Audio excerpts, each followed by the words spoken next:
राजस्थान सरकार के जो अल्पसंख्यक मामलात विभाग है उसके द्वारा एक प्रतिनियुक्ति हेतु नोटिफिकेशन जारी किया गया है। जो भी इसके इच्छुक हैं वो शिक्षक प्रतिनियुक्ति के लिए अपना आवेदन दे सकते हैं। जो दूर दराज पोस्टिंग है और पास आना चाहते हैं वो इसमें रिक्तियां देकर उसके हिसाब से आप इसमें आवेदन कर सकते हैं। तो इसमें हम देखते हैं आवेदन करने का तरीका क्या होगा और कहाँ कहाँ इसके रिक्त पद हैं। निदेशालय अल्पसंख्यक मामलात विभाग द्वारा प्रदेश के 17 जिलों में जो राजकीय अल्पसंख्यक आवासीय विद्यालय संचालित किए जा रहे हैं उन विद्यालयों में प्रतिनियुक्ति पर पदस्थापन हेतु जो पदों का विवरण है वो नीचे निम्नानुसार दिया गया है। इसमें प्रधानाचार्य के जो रिक्त पद हैं वो 6 हैं इन 17 विद्यालयों में। प्रधानाध्यापक के 10, शारीरिक शिक्षक जो ग्रेड सेकंड है उनके 13, वरिष्ठ अध्यापक विज्ञान के 10 पद खाली हैं। वरिष्ठ अध्यापक उर्दू और ओब्लिक संस्कृत के 10 हैं, अंग्रेजी के 7 हैं, गणित के 12, अध्यापक लेवल 2 हिंदी के 23 पद हैं, अध्यापक लेवल 2 विज्ञान के 12, अध्यापक लेवल 2 उर्दू संस्कृत के 18 पद हैं और सामाजिक विज्ञान के इसमें 13, अंग्रेजी के 10 पद हैं, गणित के 14, गणित विज्ञान के 6 और अध्यापक अंग्रेजी माध्यम के 3 और वरिष्ठ सहायक 27 पद। इन आवासीय विद्यालयों में जो प्रतिनियुक्ति हेतु जो रिक्त पद हैं उनकी कुल संख्या 201 है। आप जिस भी पद के लिए इच्छुक है इसमें उसके लिए आप आवेदन कर सकते हैं। इन आवेदनों को जमा करवाने की या प्रस्तुत करने की जो अंतिम तिथि है वो 6 अक्टूबर 2025 है। इच्छुक अभ्यर्थी आवेदन पत्र विभाग की वेबसाइट जो है http://minority-rajasthan.gov.in से डाउनलोड कर सकते हैं अथवा निदेशालय अल्पसंख्यक मामलात विभाग जयपुर से संबंधित जिला अल्पसंख्यक कल्याण अधिकारी के कार्यालय से आप इस फॉर्म को प्राप्त कर सकते हैं। यानी जो इसके आवेदन है वो ऑनलाइन नहीं करने हैं। इनका जो है इस जो पीडीएफ आई है इसके नीचे भी इसका जो फॉर्म है वो संलग्न किया गया है। आप उसे भरकर आवेदन पत्र उसके साथ अटैच करके दस्तावेजों सहित निदेशालय की जो ईमेल आईडी है directminority@gmail.com पर आप मेल कर सकते हैं अथवा निदेशालय अल्पसंख्यक मामलात विभाग मदरसा बोर्ड भवन शिक्षा संकुल जयपुर में एवं संबंधित जिला अल्पसंख्यक कल्याण अधिकारी कार्यालय में डाक द्वारा या व्यक्ति से निर्धारित तिथि तक आप जमा करवा सकते हैं।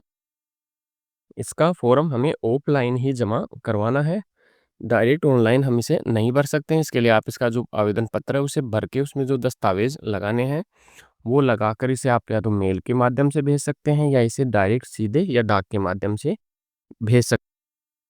दूसरी बात जो महत्वपूर्ण बात है जो परीक्षाधीन कार्मिक हैं वो आवेदन के पात्र नहीं होंगे। यदि आप प्रोबेशन पीरियड में चल रहे हैं तो आप इसके आवेदन नहीं कर सकते हैं और अगर आप अपनी विद्यालय में एकल अध्यापक हैं तो भी आप प्रतिनियुक्ति के लिए आवेदन नहीं कर सकते हैं। बालिका आवासीय विद्यालयों के लिए केवल महिला शिक्षकों को ही प्राथमिकता दी जाएगी।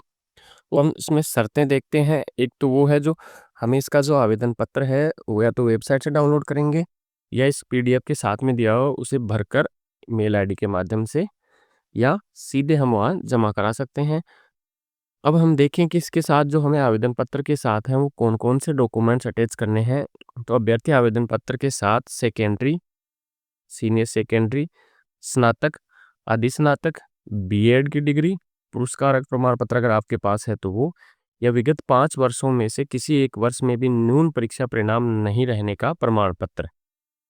8वां है आवासीय विद्यालय में शिक्षण का अनुभव संबंधी सक्षम अधिकारी का प्रमाण पत्र एवं संबंधित प्रमाण पत्र आदि दस्तावेज संलग्न करेंगे।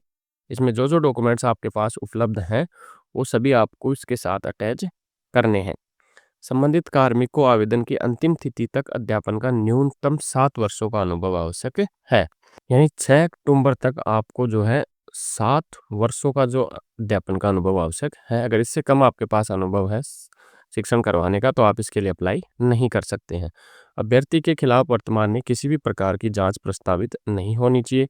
आवेदन पत्र में अथवा संलग्न दस्तावेजों में से किसी भी दस्तावेज में किसी भी सूचना के गलत पाए जाने पर अभ्यर्थी का चयन निरस्त किया जा सकता है।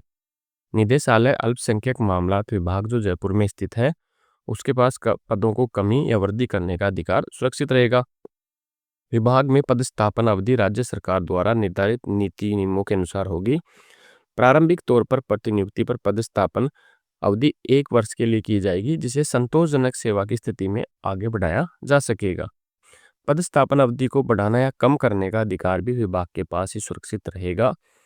रिक्त पदों पर विभाग में प्रतिनियुक्ति पर पदस्थापन के संबंध में अभ्यर्थी किसी प्रकार की कानूनी कार्रवाई का हकदार नहीं होगा। यानी प्रारंभ में आपका 1 वर्ष के लिए इसमें कार्यकाल रहेगा, उसके बाद इसे आगे बढ़ाया जा सकता है। किसी कार्मिक की सेवा संतोष पर नहीं होने पर उसे बीच में भी हटाया जा सकता है वहाँ से। पद समाप्त होने पर प्रतिनियुक्ति की समाप्ति की जा सकेगी। प्रतिनियुक्ति पर आने वाले शिक्षकों को निदेशालय अल्पसंख्यक मामलात विभाग के आदेशों और अपेक्षित समस्त दायित्वों का निर्वहन करना होगा। आवासीय विद्यालयों में चयनित कार्मिकों को जहां उपलब्ध आवास है, वहीं उन्हें निवास करना भी अनिवार्य होगा।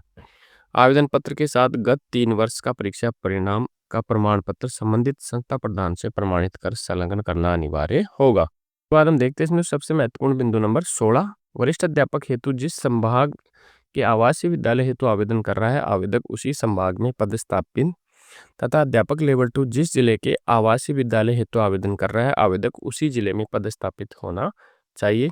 यानी अगर आप वरिष्ठ अध्यापक हैं तो आपका जो मंडल है, जैसे मैं कहूँ जयपुर मंडल में 2-3 जिले आते हैं, वो केवल जयपुर मंडल के जिलों के लिए ही आवेदन कर सकता है। और अगर आप लेवल 2 में हैं तो आप अपने जिले में संबंधित जो आवासीय विद्यालय है, केवल उसी के लिए आप आवेदन कर सकते हैं, दूसरे जिले के लिए आप आवेदन नहीं कर सकते। प्रतिनियुक्त कार्मिकों को विभागीय आवश्यकताएं प्रशासनिक कारणों से अन्य स्थान पर भी पदस्थापित रूपांतरित किया जा सकेगा। इस संबंध में प्रतिनियुक्त कार्मिक न्यायिक वाद दायर नहीं कर सकेगा। आवेदन पत्र इसका इस प्रकार से होगा, जिसे आप बनना आवेदित आवासीय विद्यालय का नाम जहाँ आप जाना चाहते हैं, प्रतिनियुक्ति हेतु आवेदित पद कौन सा आपका पद है, विषय कौन सा और वर्तमान में आप कौन से पद पर हैं। आपकी जो इसमें डिटेल है पर्सनल, वो यहाँ आ जाएंगी सारी, आपको इसमें सारी भर देनी है। इसके बाद नीचे आपको जो शैक्षणिक योग्यताएं हैं, सेकेंडरी, हायर सेकेंडरी, स्नातक, अधिस्नातक, बीएड और अन्य, इन सभी की डिटेल भर के यहाँ प्राप्तांक और श्रेणी भरनी। एजुकेशन डिटेल भरने के बाद यहाँ देखिए नोट दिया हुआ है कि उक्त योग्यता की अंक तालिका प्रमाण पत्र आपको साथ में संलग्न करना है। तो आप अपनी जो अंक तालिका उनको सेल्फ अटेस्टेड करके इनके साथ संलग्न कर दें। आपका सेवा संबंधी विवरण आपके कौन कौन से विद्यालय में रहे हैं वो यहाँ फिल करना है। कुल सेवा काल जो कितना हो गया आपको, पदस्थापन हेतु आवासीय विद्यालयों के अतिरिक्त अन्य 2 राजकीय अल्पसंख्यक आवासीय विद्यालय, आपने जो एक विद्यालय भरी है शुरू में, उसके अलावा 2 अन्य विद्यालय। अगर आपको कोई पुरस्कार मिला है तो वो गत 3 वर्षों का आपका जो परीक्षा परिणाम है वो यहाँ लगानी है। और साथ ही परीक्षा परिणाम यहाँ भरने के बाद सक्षम अधिकारी से जो प्रमाणित परीक्षा परिणाम की प्रति भी लगवानी है कि आपका इन 3 वर्षों में जो है रिजल्ट रहा है कितना। और नीचे इन सभी शर्तों का सत्यापन करने के बाद अपना आपका हस्ताक्षर करवा के इस फॉर्म के साथ जो डॉक्यूमेंट संलग्न करने हैं वो करके आप विभाग की जो मेल आईडी है वहाँ पर या व्यक्ति से आप जमा करवा सकते हैं।